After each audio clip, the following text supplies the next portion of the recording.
Earlier today, Farmers National Bank and Middlefield Bank jointly announced their merger agreement, marking the seventh bank acquisition in 10 years for Farmers Bank.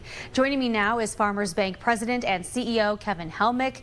Now, Kevin, how are you able to continue expanding your institution while smaller banks are struggling to stay up and running? Yeah, so I think I'd start by just saying we announced the merger agreement today with Middlefield Bank, and Middlefield's located in Middlefield, Ohio, Geauga County, not far from our legacy markets and our corporate headquarters in Canfield. And we're really proud to be, the last standing, bank that calls the Mahoning Valley home, our headquarters, and we're publicly traded. And partnering with Middlefield, I mean, it's really important because they share a lot of our common values and a lot of our common vision for our stakeholders. So that's community and customer alike. And they do have a really compelling operation in Columbus, Ohio, and we expanded into Columbus earlier this year. And so just furthering the depth and breadth of our products and services across the state. So I think it's really, we talk a lot about relationships for our customers. I think it's no different. I think it's relationship oriented. So their senior management and our senior management got to know each other and just found that, a partnership and being together is better. And so we're excited to announce that transaction. And how do you decide if a bank like Middlefield is a right fit for a merger or even a potential sale?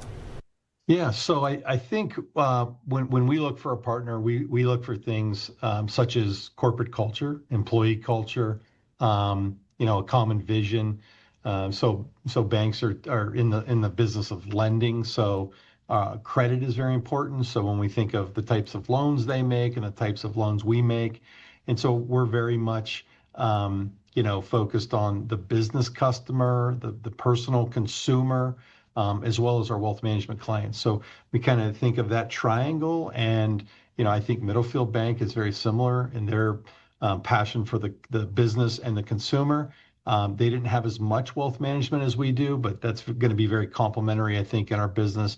And then just our geography. So when we look at them and we look at any target, culture is important. Geography, of course, is important and was at play here. And when I started in the business, there were over 13,000 banks. That's about 30 years ago. We're down to about 4,500 now. So consolidation is part of our business, driving the economies of scale so that we can provide more for all of our stakeholders. So I do think that there's been, more M&A in the last 10 years, and I think it'll continue. And it's important to us to find good partners and, really protect that stakeholder base. All right, thank you for joining us. Thanks, Lindsay. Appreciate the time.